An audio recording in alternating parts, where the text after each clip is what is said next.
L'apôtre Pierre, c'est le sujet de notre débat aujourd'hui avec mes invités. Christophe Dickès et le père Henri de Villefranche. Alors, messieurs, pour commencer, puisque j'ai un historien et un théologien sur mon plateau, je voudrais savoir, vous demander si les deux, l'historien et le théologien, ont les mêmes méthodes. Est-ce qu'ils utilisent les mêmes sources pour étudier la vie et l'action de l'apôtre Pierre? Alors, je ne vais pas parler en théologien, mais en historien. Alors, on est toujours étonné de voir que, encore en 2025, vous avez des auteurs dont, par exemple, Michel Onfray, qui remettent en cause l'existence historique de Jésus. Vous savez, Marc Bloch, dont on parle beaucoup en ce moment, parce qu'il va rentrer au Panthéon en juin prochain, eh bien, disait que le christianisme était une religion d'historiens. Pourquoi cela? Parce que ce qu'on appelle le Nouveau Testament, qui est composé donc des 4 évangiles, des actes des apôtres, on va en reparler, et aussi de quelques lettres, sont des livres d'histoire. Marc Bloch disait qu'il s'agit de livres d'histoire. Alors l'historien, oui, travaille sur les mêmes textes que le théologien, mais là où moi je verrais par exemple, pour notamment qualifier Pierre et son environnement économique, je vais m'arrêter à quelques détails. Je pense que le théologien, lui, va avoir un regard vers le haut et va faire le lien entre la terre et le ciel. Merci, mon père. Est-ce que le théologien que vous êtes a les mêmes méthodes, les mêmes sources que l'historien qu'on vient d'entendre pour étudier Pierre? On est bien obligé parce que ce qui caractérise le christianisme, c'est la théologie de l'incarnation. C'est-à-dire que Dieu rentre dans l'histoire. Alors aussi bien dans la Bible, l'Ancien Testament, avec le peuple d'Israël, le mot majeur, c'est une alliance. Dieu fait alliance entre lui et son peuple. Vous serez mon peuple, je serai votre Dieu. Donc il y a une implication. Il y a un verbe qui revient très souvent dans la Bible, c'est Dieu descend, descend, descend pour aller voir. Et avec l'incarnation, avec l'Évangile, alors là, Dieu se fait lui-même homme. Mais c'est vraiment une habitation, une présence de Dieu dans une histoire. Qui dit histoire dit géographie, qui dit géographie dit sociologie, dit archéologie. Donc on se sert des mêmes outils. Alors après, il y a aussi le pourquoi on fait ces recherches, qu'est-ce qu'on espère trouver. Je prends un exemple idiot, mais enfin idiot. Voilà, le tombeau du Christ est vide et personne n'a jamais revendiqué d'exhiber le cadavre de Jésus. Alors après de dire qu'il est ressuscité, ça dépasse évidemment les compétences de l'historien, mais le fait est qu'on n'a jamais retrouvé le cadavre de Jésus. On est toujours sur une ligne de crête, si vous voulez, parce que les évangiles sont des textes de foi, mais aussi des textes d'histoire.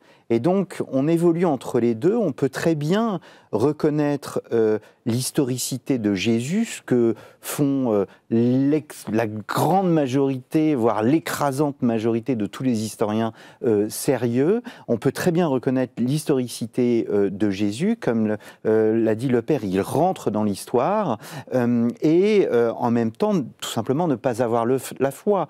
Mais quand on parle de Ponce Pilate, quand on parle de la crucifixion, quand on parle de la pêche au 1er siècle, ce sont des réalités politiques, des réalités économiques. On n'est pas dans la mythologie, on n'est pas dans la guerre de Troie, si vous voulez. Oui, bien sûr. On est dans une historicité. Et cette historicité, elle est liée à des textes. Il y a plus de preuves de l'existence de Jésus qu'il y en a de la guerre des Gaules. Le premier texte de la guerre des Gaules, je crois que c'est le XIe siècle. Les premiers textes qui parlent de Jésus, c'est 30 ans ou 40 ans après sa mort. Donc c'est vraiment, il y a vraiment une proximité et un nombre de textes absolument incroyable, tout au long du deuxième siècle, en fait, de la fin du 1er siècle et au deuxième puis au 3e siècle, qui montre cette réalité, qui montre voilà l'histoire d'un homme qui a eu une importance, qui était entouré, vous l'avez dit tout à l'heure, d'apôtres qui sont morts. Voilà, on ne meurt pas pour un mythe en fait. Non, ils sont morts pour un homme qui se disait le Fils de Dieu. Après, il y a l'ordre de la croyance, et c'est là où le théologien entre en scène. C'est ça, mais ce que vous venez de dire, c'est avéré historiquement, d'où l'expression qui est un peu intimidante d'historicité, mais ça veut simplement dire que ça repose sur une vérité, sur des faits historiques. Les textes les plus anciens n'ont que 20 ans après Passion et Résurrection. La première lettre de Saint Paul, c'est l'an 50. On a l'impression que tout est écrit beaucoup plus tard. On donne cette impression que c'est écrit beaucoup plus tard, que les gens avaient... Non. Et 20 ans pour un événement aussi important que celui qui est dans les évangiles, ce n'est rien du tout. Rien du tout, On a beaucoup de mal à écrire sur un événement important. On dit, c'est très tard. Ce n'est pas tardif. Très bien. Alors, mon père, pourriez-vous nous rappeler de quel milieu vient l'apôtre Pierre? Qu'est-ce qu'on sait de sa vie? Dans quelles circonstances il rencontre le Christ? Il s'appelle Shimon. C'est un nom juif, qui veut dire Dieu a entendu ma pauvreté ou ma misère. Et donc il y a plein de Shimon, de Simon, comme on le dit. La Galilée a une situation très connue au 1er siècle. C'est un juif qui est certainement disciple de Jean-Baptiste, qui a abandonné certainement, comme ça se fait dans le milieu juif, qui a abandonné son métier pour faire une sorte de recyclage catéchétique, ça c'est beaucoup chez les adultes juifs, et qui a été orienté vers Jésus par Jean-Baptiste lui-même. Jean-Baptiste est très populaire dans le milieu juif, un historien, Flavius Joseph, qui raconte l'histoire d'Israël au IIe siècle avant Jésus-Christ, 1er siècle avant, 1er siècle après, mentionne Jean-Baptiste, un personnage très populaire. Jésus fait partie de ce groupe et puis à un moment devient lui-même le grand maître et il est suivi d'abord alors par un disciple André, puis Pierre, puis Philippe, puis Nathanaël. Voilà, Pierre fait partie des premiers? Pierre fait partie des premiers parfaitement et il est resté pendant 3 ans et demi à l'écoute du maître. Alors il faut voir que dans ce milieu juif, qui est très important à connaître, se mettre à l'école d'un rabbi, c'est pas 2 heures de cours par semaine. On vit dans un groupe de disciples, on vit avec le maître. On travaille, on prie, on mange, on va dans les champs, on se récrée, voilà. C'est très intéressant parce que vous pensez bien que la mémoire, elle est convoquée et sculpté de manière très étonnante. Quand on vit 3 ans et demi avec quelqu'un, on est pétri de ses paroles, de ses enseignements, de ses gestes, de sa manière de prier, sa manière de vivre. À cause de ça, les témoignages, on dit que l'Église est apostolique, c'est pas simplement 12 personnages plus ou moins...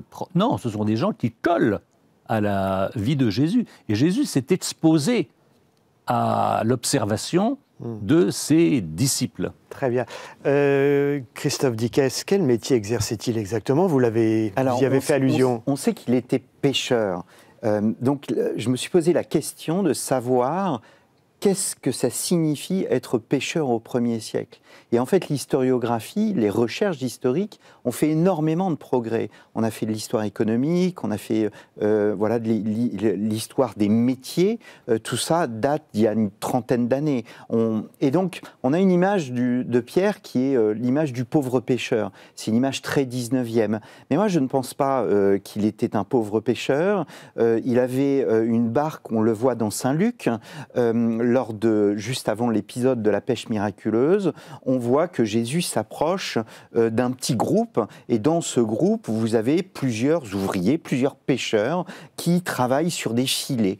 Et donc tout ça, c'est c'est dans Saint-Luc. Et donc, on travaille sur des filets longs. Et donc, les filets longs, c'est pour faire de la pêche, c'est pour pêcher en eau profonde. Et d'ailleurs, la pêche miraculeuse, c'est Jésus qui dit « allez en eau profonde ». Donc, pour aller en eau profonde, il faut avoir des filets longs. Les filets longs sont plus chers que les filets courts. Vous avez toutes les techniques de pêche dans les évangiles, ah oui, à l'exception d'une seule technique de pêche qui est la pêche au casier. Mais il y a une mosaïque en Tunisie, on voit les 4 techniques de pêche de l'époque, et dont ce qu'on appelle la pêche à la Seine. La pêche à la Seine, vous tapez pêche à la Seine sur Internet, vous voyez qu'on pêche encore à la Seine aujourd'hui. Et donc, vous lancez un filet long, vous faites un arc de cercle et vous ramenez le poisson. Donc, pour avoir un filet long, il faut avoir un bateau. Vous aviez 2 types de bateaux. Vous aviez des petits bateaux qui contenaient jusqu'à 2-3 personnes maximum et des bateaux plus importants de 15 personnes. C'est un investissement, en fait, un bateau. C'est un bien propre. Donc, la question est de savoir d'où venait-il. Et moi, je pense qu'il vient du bas de la classe moyenne, comme toute personne du bas de la classe moyenne, il en a marre de payer des impôts. Déjà la réalité, oui, et c'est le publicain. Le publicain, c'est le collecteur d'impôts. On en parlait dans l'Évangile ce week-end. Le publicain, c'est celui qui collecte l'impôt, c'est celui qui représente l'Empire romain, et il est détesté. Et donc, on voit ce Pierre qui suit Jésus pour des raisons qui sont d'abord des raisons politiques, parce qu'il pense que Jésus va bouter les Romains hors de la terre sacrée d'Israël. Qu'en pensez-vous, mon père? Vous pensez qu'il y a cette dimension politique dans sa démarche? Ah, bien sûr. Si on est dans l'histoire, on est forcément dans la politique. Maintenant, l'accueil de l'Empire romain était ambigu. Hein, c'est comme aujourd'hui. La paix romaine favorisait le commerce. Les Romains ont fait venir des Juifs qui étaient restés en exil en Babylonie parce que il faut approvisionner Rome de toute façon, voyez, et il faut rentabiliser les terres. Hérode a ramené justement une quantité de Juifs qui étaient encore, qui faisaient fortune, si j'ose dire, en Babylonie pour revenir, notamment en Galilée et dans le Golan, donc qui surplombe le lac, pour faire des affaires. Alors, détester le capitalisme romain, peut-être. Il y avait aussi des gens comme... alors, il y avait ceux qui comptaient l'argent, mais il y avait aussi ceux qui en profitaient. Quand vous êtes pêcheur, il faut bien écouler votre poisson. Si on vous l'achète, il y avait des compromissions d'à peu près tout le monde. Hein. Des accommodements, disons. Des accommodements. La révolution, la guerre juive, a été d'abord une guerre interne où ils ont réglé leur compte entre les collaborateurs et les résistants, mais on connaît bien cette catégorie, comme vous dites, ligne de crête. Hein. Alors on a vu dans le film à l'instant que il venait de Bethsaïde. Et Bethsaïde, c'est près de Capharnaüm. Capharnaüm, c'est là où se situe le début de l'enseignement de Jésus. Et c'est là où Jésus guérit la belle-mère de Pierre. On imagine, parce qu'on a une conception large de la famille, que donc la maison où était la belle-mère était aussi la maison de Pierre, que l'on peut voir aujourd'hui après les fouilles qu'il y a eu à Capharnaüm. Mais la nouveauté, ce que ne montre pas le film, parce qu'il a été enregistré avant les découvertes qui ont été faites il y a 2 ans, et il y a 2 ans, sur le même chantier de fouilles qui est présenté lors de ce reportage, eh bien, on a découvert les fondements en fait d'une petite église avec une inscription qui date du 4e siècle, inscription qui mentionne explicitement Pierre. Et donc cette inscription signifierait qu'il y a eu un lieu lié à Pierre, parce que Pierre et André, son frère, sont originaires de Bethsaïde. Ce sont 2 frères. Ce sont 2 frères. Donc, en fait, les deux, la vision que l'on pouvait avoir jusqu'à présent était que Pierre vivait à Capharnaüm, mais Capharnaüm, Bethsaïde, c'est 2 kilomètres, hein, c'est rien du tout. Mais il semblerait que, grâce aux fouilles, on sache visiblement qu'on peut émettre l'hypothèse qu'il avait aussi une maison, ce qui le placerait dans l'échelle sociale de manière un peu plus élevée, d'autant plus que Bethsaïde était ce qu'on appellerait aujourd'hui une ville nouvelle. C'est une ville qui a été rasée, qui a été complètement reconstruite à l'époque de l'Empire romain du 1er siècle. Mon père, s'il fallait présenter Pierre, est-ce qu'on peut dire, je vais vous parler comme un DRH, vous m'excuserez, il avait des qualités, des défauts, cet homme, les qualités qui apparaissent et les défauts dans les récits des 4 évangélistes sont lesquels? Comment vous le présenteriez? Je crois qu'il ne faut pas se lancer dans des études psychologiques à partir de très peu d'indices, d'autant plus que choisir quelqu'un, dans la littérature, nous sommes dans le monde de la Bible tout de même. Oui. Bien sûr. Donc choisir quelqu'un, c'est choisir une personne qui va bouger. On ne le prend pas d'abord pour ses qualités. Je prends un exemple qui peut sembler un peu lointain. Celui qui sera le roi David, quand il est choisi, c'est un gamin qui ressemble plutôt à une fille. Oui. Donc il n'a pas tous les atouts. L'idée, c'est qu'il va être construit, voyez, par son maître, justement, qui va le former. Alors, il a des disponibilités. Je suis entièrement d'accord pour dire que c'est un homme d'affaires, c'est pas simplement un pauvre pêcheur. Quand on a retrouvé une barque il y a 40 ans, oui, dans les marais, le lac avait beaucoup baissé, les Israéliens ont aussitôt appelé la barque de Jésus, parce que Parce qu'elle date du 1er siècle. Parce que les évangiles sont pris au sérieux par les Juifs, qui pourtant ne sont pas chrétiens, mais ils les prennent pour des documents tout à fait sérieux. Et la barque dite de Pierre, barque importante, fait 12 mètres. Enfin, oui. Donc c'est quelqu'un qui, c'est pas un naïf, c'est pas un crétin, loin de là. C'est quelqu'un qui se met en avant, qui est responsable d'un groupe qui est en train de se constituer, dont l'identité n'est pas encore très claire. Et Jésus les impressionne énormément. Quand on se rend compte de ce qu'ils ont vu, entendu de la part de ce qu'ils croyaient simplement être un rabbi, un réformateur, ils sont aperçus qu'ils avaient encore du chemin à faire. C'est cette disponibilité qui est étonnante. Maintenant que quelqu'un qui soit spécialiste dans un métier manuel devienne, osons le terme, une sorte d'intellectuel, ça ne manque pas dans le milieu juif aussi. Un des plus grands maîtres de la tradition juive s'appelle Rabbi Akiba, était illettré à 40 ans, et il est devenu un des grands maîtres, le Saint-Augustin, si vous voulez, de ce monde. Donc, que Saint-Pierre ait bougé, progressé, affronté de nouveaux enjeux, j'y crois tout à fait. Il y a quand même si les indices sont peut-être ténus, des traits de caractère qui apparaissent dans les récits des évangélistes. Est-ce qu'on peut les préciser ou c'est à peine esquissé? Quand vous êtes pêcheur, vous devez avoir le don de l'observation, vous devez être quand même une forme de courage. Ce sont des gens qui travaillaient la nuit, à la lampe, parce que, évidemment, la lampe attire les poissons. Donc, on l'imagine très travailleur. Alors, effectivement, c'est ce que disait le père, on peut se poser la question de son intelligence. C'est pas un grand intellectuel comme les Paul, par exemple, comme enfin, quand on lit les lettres de Paul, on voit l'intellectuel, mais Pierre a une intelligence instinctive.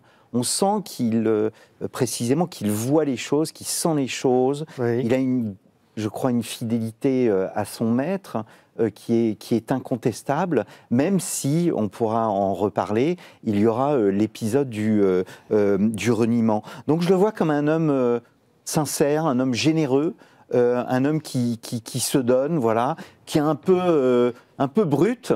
Oui. Voilà, on le voit lors au Jardin des Oliviers, où il s'en prend comme cela au soldat Malchus, il coupe l'oreille. Voilà, il peut avoir un côté un peu pâteau, mais en fait, je trouve ça aussi, on pourrait y revenir, parce qu'il nous ressemble beaucoup finalement. Il a la foi, bien évidemment, oui. Mais il a peur. Voilà, c'est le premier à déclamer, à poser un acte de foi auprès de Jésus, mais en même temps, il y a toujours cette peur, et peut-être que cette peur est liée à son attente, qui est une attente par trop politique. Je vais peut-être jouer au théologien, mais il faut bien distinguer aussi, quand on parle de Pierre, et ce qui caractérise d'ailleurs la vocation apostolique, il y a avant Pâques, après Pâques. Exactement, oui. Et là, il y a un basculement qui est terrible. Avant Pâques, tout est possible, mais rien n'est clair. Alors, après Pâques, les 12, et Pierre en particulier, a une expérience hors du commun. Et ça va le transformer puissamment. Moi, je pense personnellement que la lettre de Pierre est authentique. C'est-à-dire que c'est vraiment... Et c'est une lettre composée dans les années... en même temps de Saint Paul, fin des années 50... C'est une lettre très peu étudiée, hélas, dans le catholicisme. C'est très dommage. La lettre de Pierre est incroyable. Alors qu'elle a une actualité, en fait, incroyable. Alors, elle nous parle. C'est une lettre dont l'authenticité est discutée, qui, je crois, n'est pas retenue dans le elle est retenue dans le corpus. Il y a la deuxième lettre de Pierre, dont on peut voter qu'elle est plus tardive, mais la première, je la vois tout à fait en dialogue avec Paul. C'est ce que disait le père, c'est-à-dire qu'il a pu évoluer sur le plan intellectuel. Et dans les Actes des Apôtres, les prêtres, les grands prêtres, reprochent, non pas qu'ils reprochent, mais ils disent de Saint Jean et de Pierre qu'ils ne sont pas des savants, mais parce qu'ils n'ont pas suivi une sorte de cursus honorum, si vous voulez. Mais il a pu évoluer sur le plan intellectuel, tant et si bien que la lettre de Pierre, qui sur le plan intellectuel est très développée, eh bien, serait... Et qu'est-ce qu'il dit dans cette fameuse lettre alors? C'est 4 encouragements. Ce sont des encouragements, la paraclèse, si on veut, sur la vie baptismale, la vie grâce à l'Eucharistie, la vie dans la nouvelle alliance, et il s'agit d'avoir un comportement qui soit beau et qui soit à la hauteur de ce que Jésus lui-même réalise par le mystère pascal. Donc là, c'est après, naturellement, oui, après la mort oui. de Jésus-Christ. C'est quand c'est lorsque Pierre joue un rôle fondamental dans les années où naît l'Église chrétienne. Alors, qu'est-ce qu'il fait pendant ces années-là? Il voyage, il institue des évêques. Comment caractériser le rôle? C'est dur de dire ça en quelques phrases. Alors, c'est dur de dire cela en quelques phrases, mais on sent très bien que, je ne sais plus avec qui il part en Samarie, mais s'il va en Samarie, c'est pour précisément contrôler les communautés et voir si la bonne parole a été correctement transmise. Voilà, donc... on sait très très peu de choses en fait de la façon dont la première Église en quelque sorte s'est construite. Mais on peut penser, en fait, on parle des Actes des Apôtres qui parlent en fait de la naissance de l'Église, ni plus ni moins. Donc après l'ascension de Jésus qui monte au ciel, l'Église commence. Et en fait, on parle des Actes des Apôtres, mais on devrait parler des Actes de Pierre et de Paul. Pourquoi? Parce que la première partie est consacrée à Pierre et la deuxième partie est consacrée à Paul. Et on sait que les Actes des Apôtres ont été rédigés par saint Luc. Et voilà, il présente les choses de façon très positive, tant et si bien que nous, historiens, on est un peu frustrés parce que on voit partir Pierre juste après son emprisonnement et sa libération miraculeuse, et on n'entend plus parler de lui. Voilà. Ça, c'est à Jérusalem. Voilà, exactement. Oui. Et ça crée une frustration. Mais si vous voulez, on sait notamment par la lettre de Pierre que l'influence était importante sur toute la Turquie actuelle, jusqu'à Rome, en fait.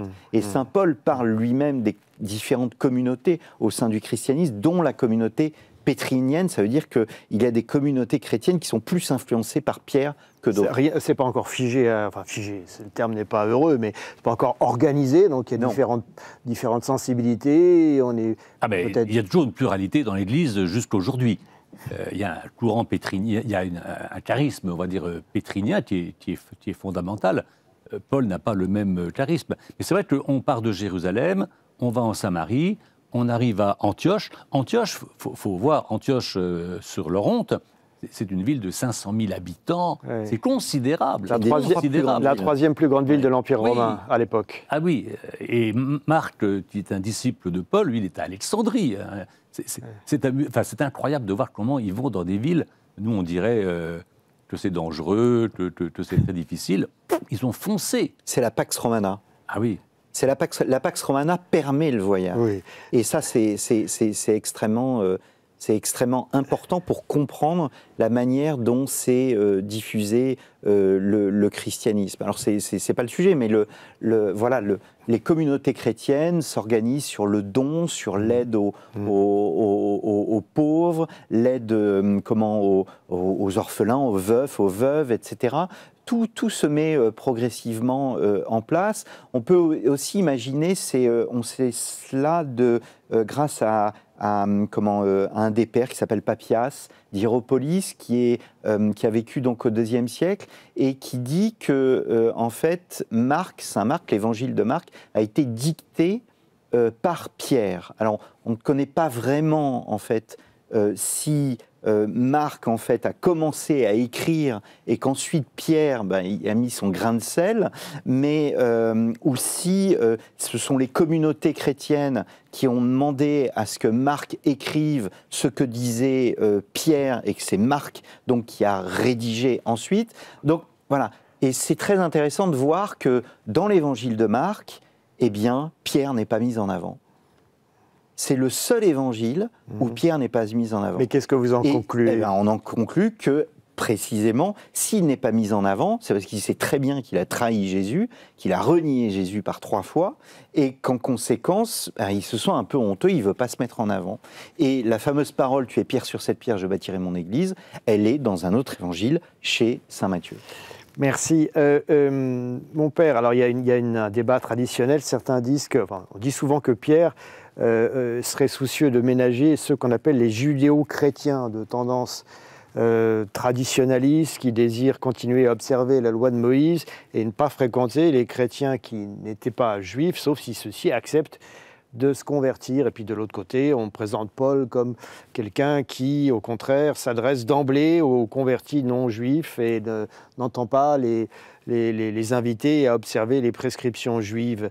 Est-ce que cette opposition vous paraît exacte, schématique? Oui, c'est un peu schématique, parce que tout ça a pris beaucoup de temps, beaucoup d'énergie, et on peut dire que l'essentiel de la tâche apostolique, ça a été de pouvoir articuler l'unité du baptême et des baptisés à partir d'une grande diversité de situations, notamment les judéo-chrétiens ou les pagano-chrétiens. Le problème est de taille. Après tout, Jésus a vécu juif toute sa vie. Il a toujours mangé cachère, il était circoncis, il observait le sabbat, et c'est très étonnant. Le débat d'ouverture, pour les historiens, justement, il n'est pas facile à comprendre parce qu'on a la position de Paul dans la lettre aux Galates, on n'a pas la position de Pierre. Alors, tout le monde répète, en se mettant du côté de Paul, que Paul a tenu tête à Pierre. J'en suis pas du tout sûr. Une lecture qu'on lisait encore, puisque vous faites allusion à une messe le 30e dimanche du temps ordinaire qu'on avait l'autre jour, Paul à Rome dit « Je suis resté tout seul ». Et l'Église est fondée sur le charisme de Pierre.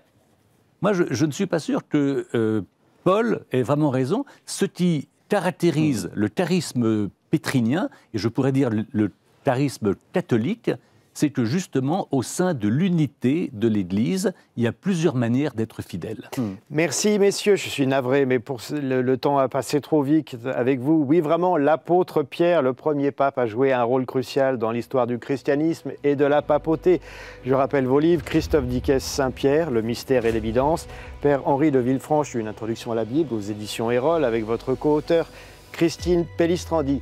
Merci à vous de nous avoir suivis une fois encore. Retrouvez-nous sur la chaîne du Figaro TV, en replay et sur l'application du Figaro. Merci de votre fidélité et à très bientôt pour un nouveau numéro de Parlez-moi d'Histoire.